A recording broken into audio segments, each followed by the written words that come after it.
વાળના તમામ પ્રકારના પ્રશ્નો સોલ્વ કરતું 42 જડીબુટ્ટીઓથી બનાવેલું ઔષધિ તેલ જે અમે લોકો જાતે જ ઘરે તૈયાર કરીએ છીએ, કોઈ પણ કેમિકલ્સના ઉપયોગ વગર, બિલકુલ નેચરલ છે. 42 જડીબુટ્ટીઓ ભેગી કરીને લોખંડની કડાઈમાં ઔષધિ તેલ તૈયાર કરવામાં આવે છે.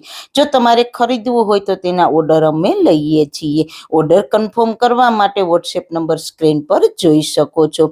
જો તમારે આ તેલનો પૂરો વિડીયો જોવો હોય તો તમને આ ચેનલ પર મળી જશે અને ડિસ્ક્રિપ્શન બોક્સમાં લિંક પણ મૂકેલી છે.